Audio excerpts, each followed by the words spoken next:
Bem-vindo ao programa Hora do Estudo Bíblico, com o doutor e professor Lehmann Strauss. Este estudo é o resultado do tempo pessoal com o Senhor, da experiência de ministério pastoral e das conferências bíblicas do Dr. Lehmann Strauss, que nos instrui e encoraja com o ensino da Palavra de Deus. Agora com você, Hora do Estudo Bíblico, na apresentação de Aurélio. Muito obrigado, Campos. queridos ouvintes, por escutarem o nosso programa hoje. É uma alegria ler alguns e-mails que chegaram recentemente e eu quero agradecer você por ter escrito. Eu sou especialmente grato por suas orações, pelos seus e-mails. Quando as pessoas escrevem e dizem que estão orando por mim e pelo programa, isso é muito encorajador e fortalecedor. Muito obrigado por vocês escreverem. Amados, necessitamos uns dos outros, nós dependemos uns dos outros. Em 2 Tessalonicenses capítulo 3, Paulo pediu aos cristãos que orassem por ele. Isso é bíblico. O nosso Senhor Jesus Cristo orou pelos seus discípulos e os incentivou a fazer o mesmo em Lucas 18, versículo 1, onde lemos: "E contou-lhes também uma parábola sobre o dever de orar sempre e nunca desfalecer." Bom, hoje vamos a mais um capítulo do programa da série que estamos estudando, que é O Homem e Seu Futuro. Mas antes de prosseguir, vamos buscar a Deus em oração. Pai querido, te agradecemos e te louvamos por aquele que nos amou e nos limpou de nossos pecados com o seu próprio sangue. Te agradecemos por tua santa palavra inspirada, que não tem erros e na qual podemos sempre confiar. Nós agradecemos por tua fidelidade em nos dar a palavra e preservá-la, Senhor. Obrigado pela forma como ela penetra em nossos pensamentos e traz luz para as nossas vidas. Te agradecemos por esse programa. Senhor, nós oramos para que a tua palavra seja uma grande bênção para todos os que estão ouvindo o programa hoje.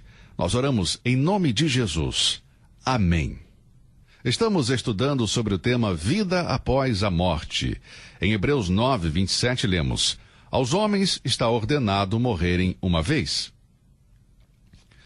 Sabe, nestes 40 anos de ministério tem sido um privilégio pregar em centenas de funerais. É claro que o privilégio está em levar a palavra de Deus para aqueles que estão em necessidade. Este é o verdadeiro privilégio. Observando as pessoas nos funerais enquanto ministrava a palavra de Deus, via seus rostos cheios de angústia e incerteza. Parece haver algo misterioso sobre a vida após a morte. Eu vi as pessoas se aproximarem do caixão e olharem pela última vez o rosto de uma pessoa amada e com muita tristeza eles perguntavam: "E depois disso, o que haverá?" Bem, a Bíblia diz: aos homens está ordenado morrerem uma só vez. Sabemos disso e cremos e esperamos que no curso natural, normal dos acontecimentos, cedo ou tarde, essa experiência se fará presente em nossas vidas. Eu creio nisto. Mas nem todas as pessoas pensam assim. Há muitas pessoas que não pensam que isso vai acontecer com eles também. Mas, amigos, não há nada mais certo na vida do que a morte. Provavelmente você já ouviu essa frase. Isto é confirmado a cada dia em que vivemos. Pegue um jornal e você vai encontrar lá morte devido à doença, morte devido a acidente, assassinato, fome, afogamento e tantas outras causas. O que eu quero dizer é que, todos os dias, nos deparamos com o fato da morte. Segundo as estatísticas, cerca de 20 milhões de pessoas morrem a cada ano no mundo. Alguma vez você já pensou sobre o que isso significa? Simplesmente significa que uma pessoa morre a cada segundo em algum lugar no mundo. Pense nisso. Todos os dias, mais de 100 mil pessoas morrem. Se cada pessoa que morre deixar somente um familiar triste, teríamos mais de 100 mil pessoas para acrescentar na lista de pessoas tristes e quebrantadas. Tudo isso nos faz parar e pensar por um momento, pelo menos. Mas logo nos esquecemos e entramos na rotina do nosso trabalho diário, da nossa vida familiar. Então, um dia, o mundo se acaba aos nossos pés. A morte entra na nossa família, levando um ente querido, possivelmente uma mãe, um pai, um filho ou uma filha, um marido ou uma esposa, ou um membro da família, ou um amigo próximo. Alguns de nós já viveram, já passaram por essa experiência. Eu dei a Deus a minha própria mãe, o meu pai e irmão. Esta não é uma experiência fácil, amigo, para nenhum de nós. Embora o cristão esteja bem instruído no que a Bíblia ensina, Esta situação é uma das mais difíceis de passar e de viver. Nunca estaremos suficientemente preparados para a morte. A minha intenção hoje, no programa, nesse estudo, é ajudá-lo a ver como deve ser a atitude cristã em relação à morte, incluindo toda a tristeza e dor que a acompanha. Certamente não vamos considerar esta questão como algo mórbido e que deve ser reprimido, mas, pelo contrário, precisamos considerar a morte, porque sabemos que ela é certa e real.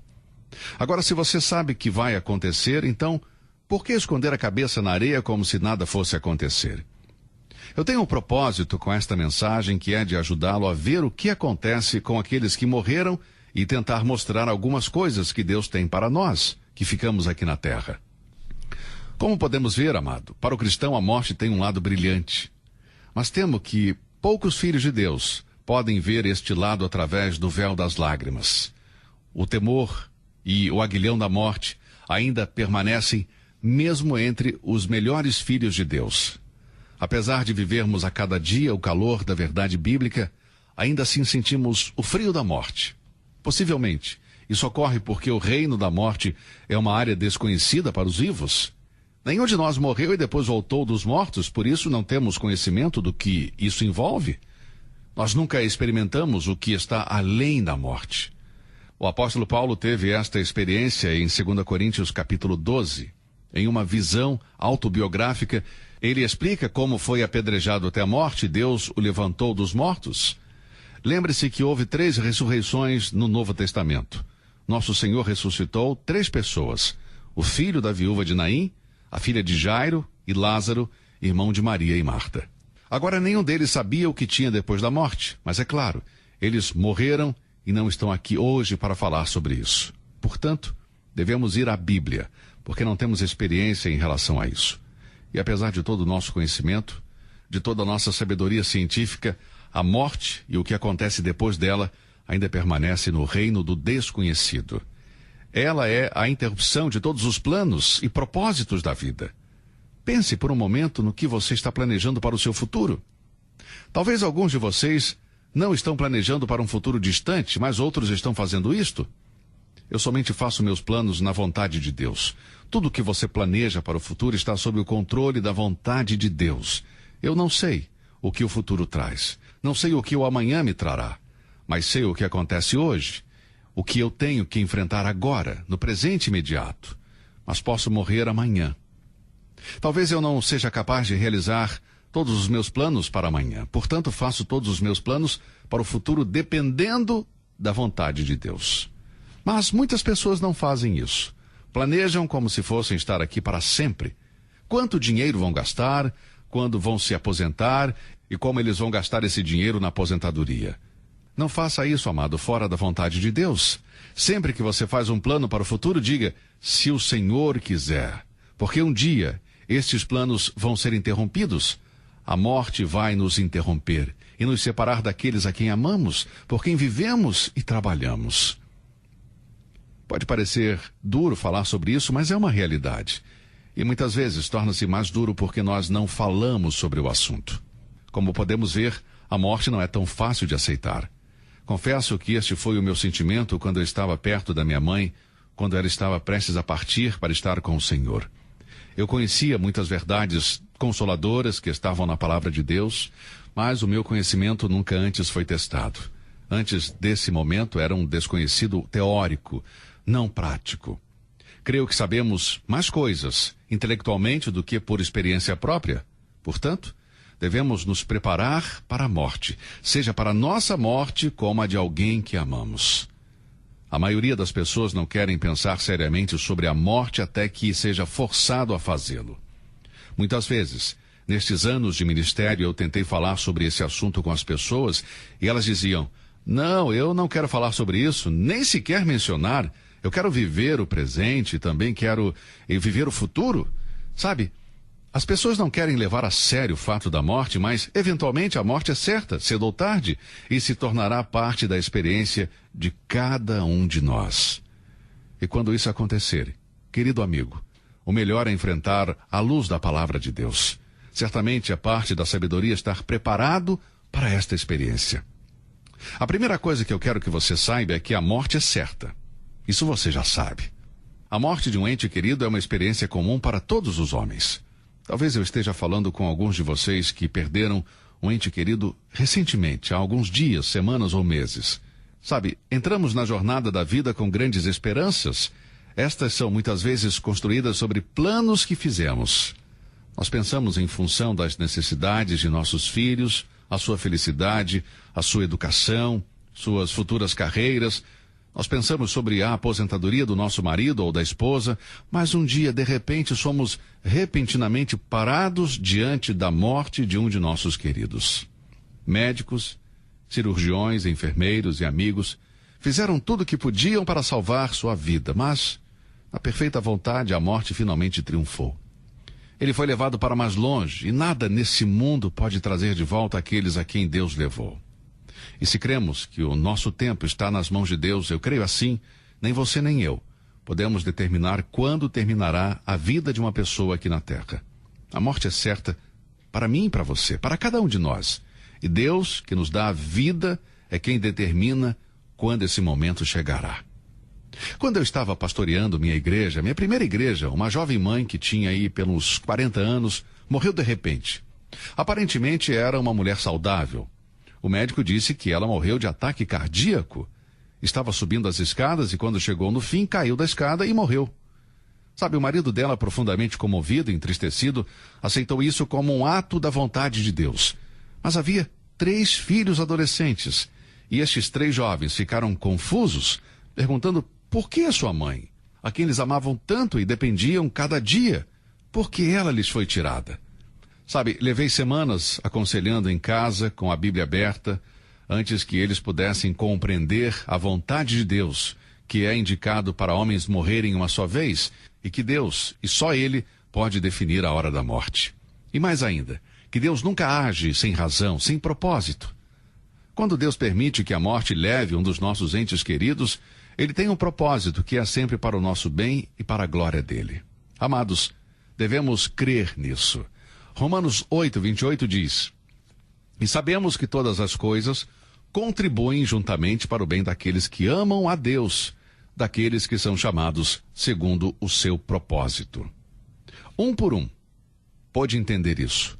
E Deus, através de sua palavra, trouxe à luz a estes 3 filhos, para que pudessem dizer como Jó, cujos 7 filhos e 7 filhas haviam morrido. O Senhor o deu e o Senhor o tomou. Bendito seja o nome do bendito Senhor. Jó, capítulo 1, versículo 21. Esses adolescentes entenderam que Deus não comete erros e que Ele proveria para o seu futuro. Isto aconteceu há muitos anos. Hoje, estes 3 jovens, agora casados e criando seus próprios filhos, têm um conceito mais amplo sobre essas coisas. Mas um dia, eles terão um conhecimento perfeito e também conhecerão como foram conhecidos por Deus. Um dia, vamos entender todos os mistérios da vida e da morte. O fato da morte deve ser entendido e aceito por todos nós. Este é o primeiro passo para preparar-nos para a partida de um ente querido. O que eu estou tentando fazer, amigo, é preparar você para quando Deus inesperadamente levar um dos seus entes queridos. Agora você pode pensar que isso não vai acontecer, mas vai acontecer. Não tenha dúvida. Se você não morrer primeiro, você vai testemunhar a morte de um ente querido. E este é o primeiro passo para nos preparar também para a nossa própria morte. Sabemos quando isso vai acontecer? Ninguém de nós sabe.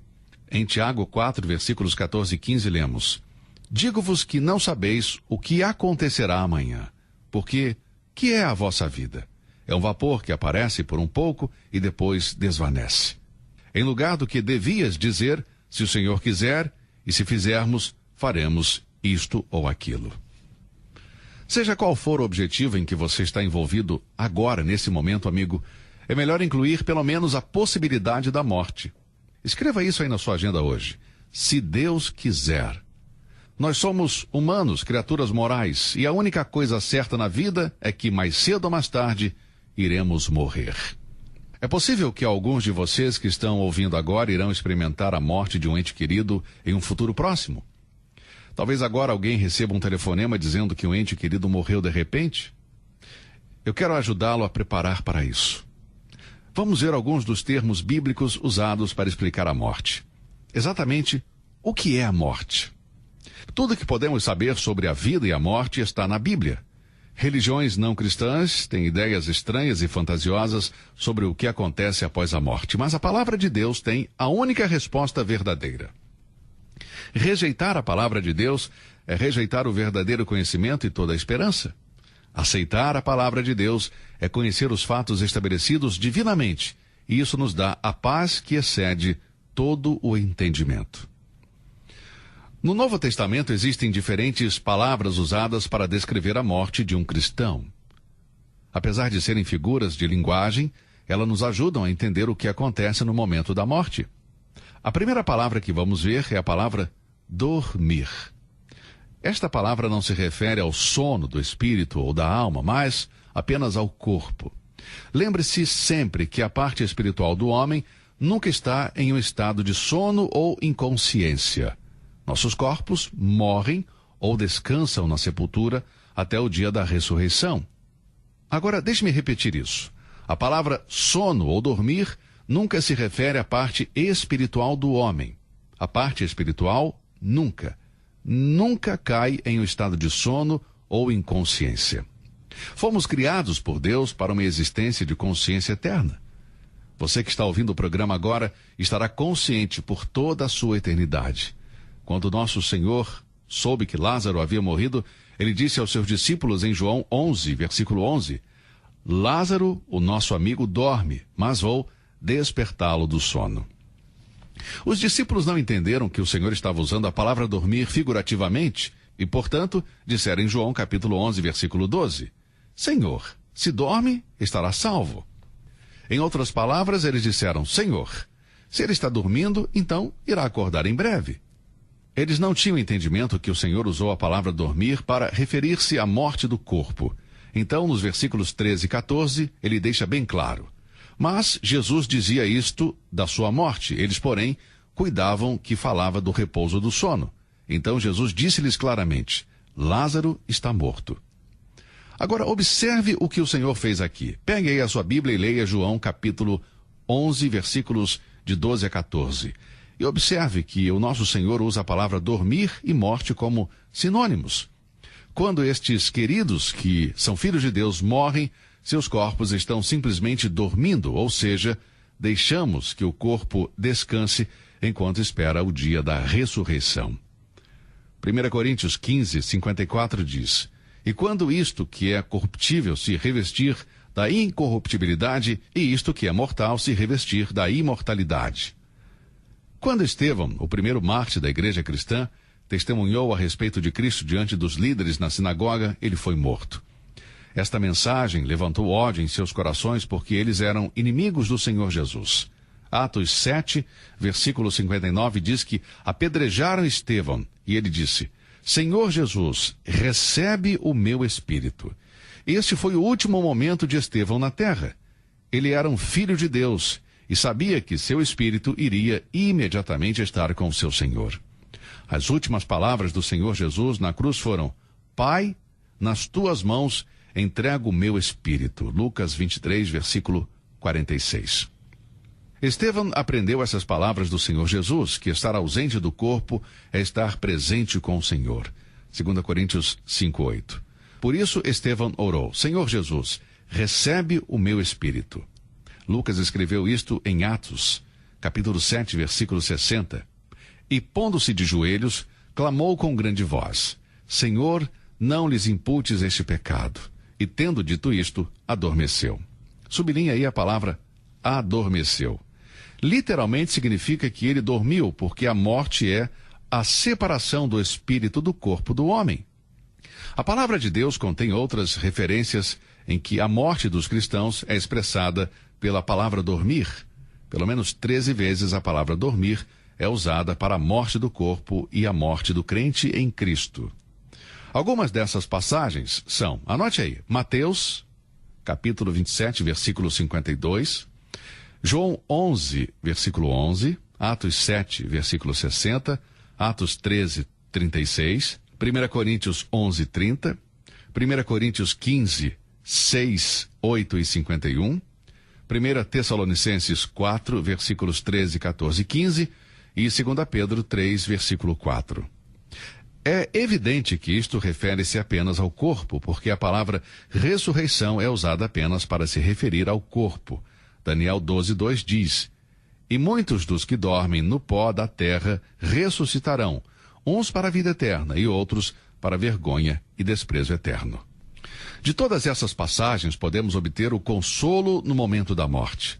Todas as preocupações, problemas, provações, dores e sofrimentos da vida desaparecerão da vida do Filho de Deus para sempre. Tendo entrado na eternidade, o crente em Cristo nunca mais se lembrará dos males desta vida. Você pode perguntar: e como você sabe disso? Isaías 65:17 diz: Porque eis que eu crio novos céus e nova terra, e não haverá mais lembrança das coisas passadas, nem mais se recordarão. O descanso do corpo de seus entes queridos é um alívio bendito. Você e eu devemos descansar nesta verdade, amigo. É uma verdade maravilhosa e confortante para mim. Quando eu perdi alguém da minha família, estas passagens me deram conforto e força para enfrentar a perda dolorosa. Bem, o nosso programa terminou por hoje. Vamos continuar com o nosso estudo amanhã, nesse mesmo horário. Nós vamos estudar a palavra partida, pois a morte é uma partida. Veremos como a morte é simplesmente a partida temporária de um ente querido e que vamos reconhecer uns aos outros um dia no céu. Agradeço a você mais uma vez por sua companhia. Que Deus te abençoe e até amanhã.